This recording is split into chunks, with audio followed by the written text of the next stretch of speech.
Hi, all. I was digging through my old notebooks and found a poem from 2009 by the poet laureate of Douglasville, Georgia, Alice S. Shapiro. It is a beautiful poem with a lot of depth. As I worked through it, I found myself wondering about the moments we believe build our identity. I think Shapiro has put together something that might operate as a blueprint for identifying and using those moments. I should note that the last interview I could find with Miss Shapiro is here from 2015. You can click that link in the blog entry. In I, Shapiro confronts the mystery of time, but some will say there is no mystery. After all, clocks keep ticking. Every minute we discuss poetry, we fail to make money or advance a cause. We must die unless we are a tech overlord. Time on this reckoning is a resource that must be used, or else. I can't say I'm entirely disconnected from this logic. You're reading a blog with the title Encouragement, as I'd like to push myself to do more sooner. And I wouldn't mind, say, if others felt a pressing need to advocate for the vulnerable. However, the more you probe time philosophically, the more mysterious it is. To elaborate on one problem, we do not count every moment as foundational to our experience. Not every second we live makes us who we are, which is a strange thing to say when we must have an identity and that identity persists through time. If words are to fully make sense, if there is such a thing as truth with a capital T, then it would help if our subjective notions of time fit exactly into how our identity is defined, and this in turn be recognized by an authority, not entirely dependent on the whims of others. We would love that authority to have no less than scientific certainty, though it depends on an order, which is some combination of what we make and what stands as given. I know that sounds convoluted. We can also approach the problem by meditating on Shapiro's powerful first line: I am the sum of all my parts. This is true, but how? How do the parts we disown still constitute us? What about the parts which take over and fragment us?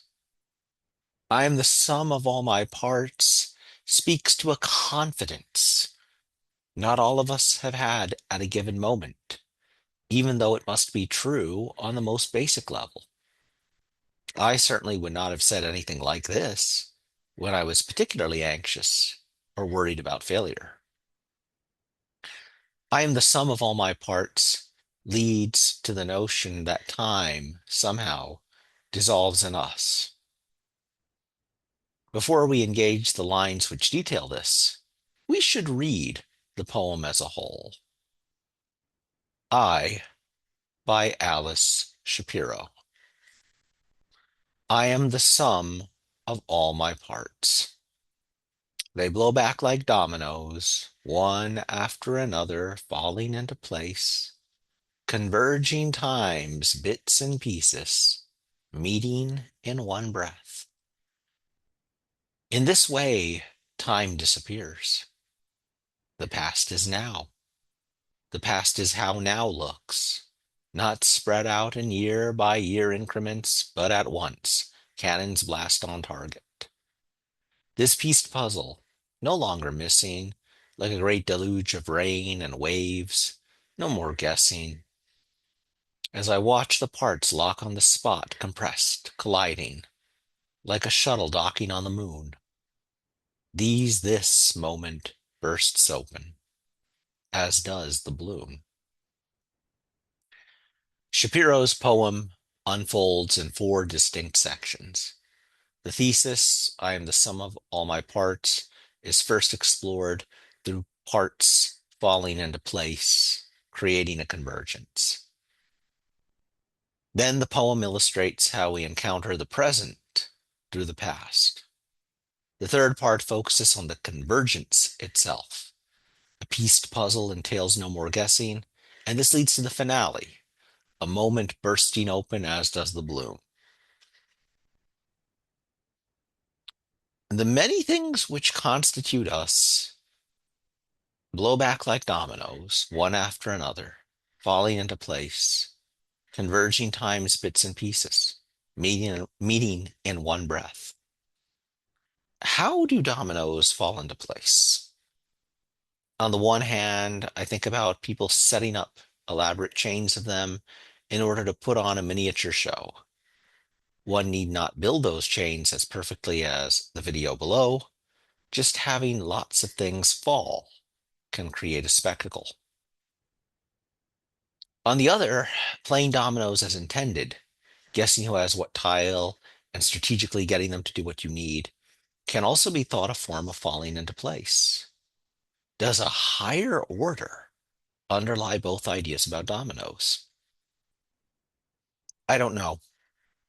I feel like asserting I leads to the following logic. I must be able to confront everything else.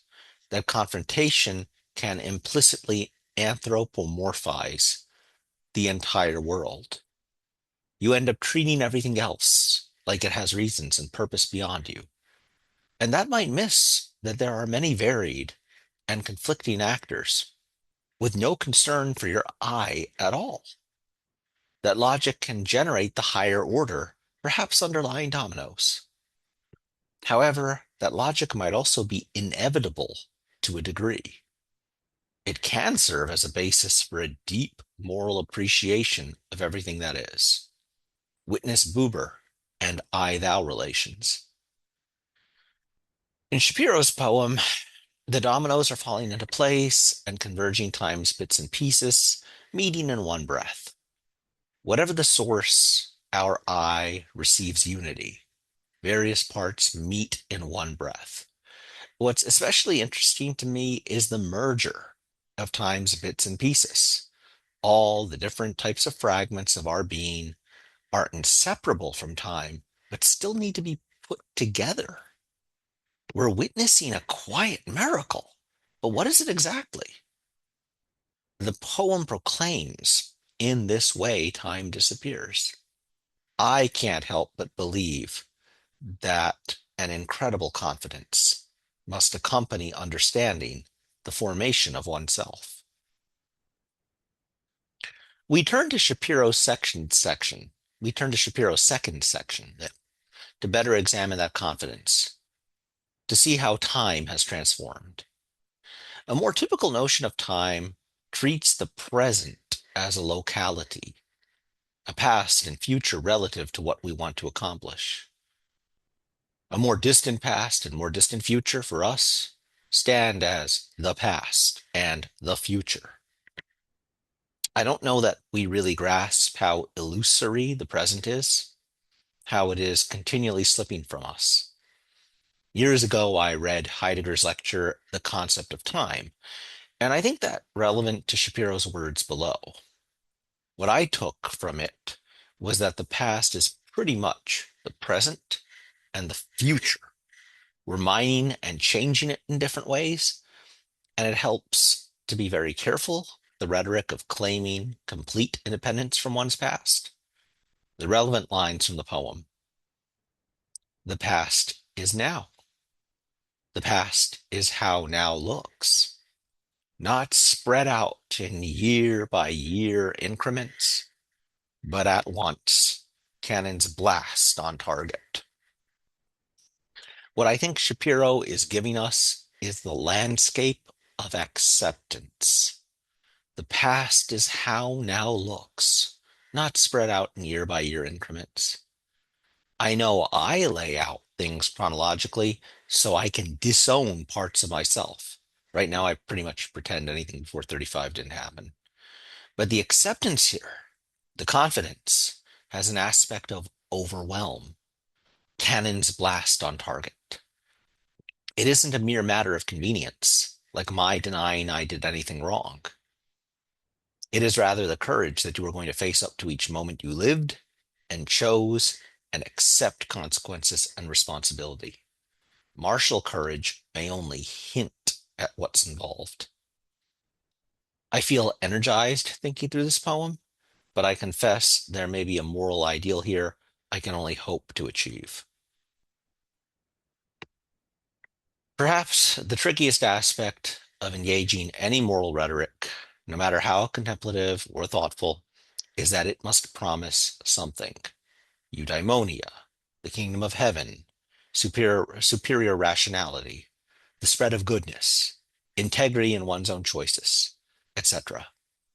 Shapiro's I is in dialogue with Heideggerian ideas about time, inasmuch as it pushes me to think about the moments we believe we are witnessing ourselves being built.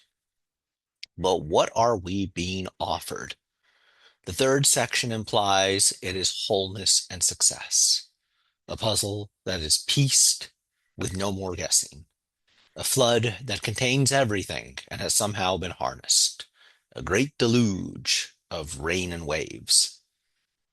Wholeness translates to a particular success, the ability to see how oneself fits together. I watch the parts lock on the spot, compressed, colliding, like a shuttle docking on the moon. This is funny because people who achieve great things often do not know what exactly they have achieved. Plato was most acerbic and most thoughtful in that critique one wielded against some of the greatest poets who ever lived. The knowledge which enables us to do things well is not self-knowledge. In a way, Plato was accusing someone like Sophocles of not understanding his own Oedipus. I think in Shapiro's rendering that this is convincing. I don't know if one needs in the formation of their I to lead the team that brings about moon colonization. I do know that some of the things we quietly work at in everyday life require incredible knowledge, courage, and vulnerability. Think about someone actively fighting addiction. The parts for someone in recovery might be locking on the spot, compressed, colliding, and transcending what was. The miracle for one making a bit of progress is that you can see, at least briefly, all the elements at work in yourself. A lot of people with record achievements wish for that level of self-knowledge. I ends skillfully.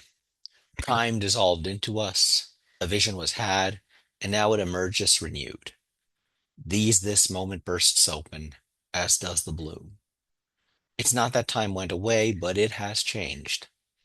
Bloom is earned as hints of an organism, e.g., breath and water, have resolved.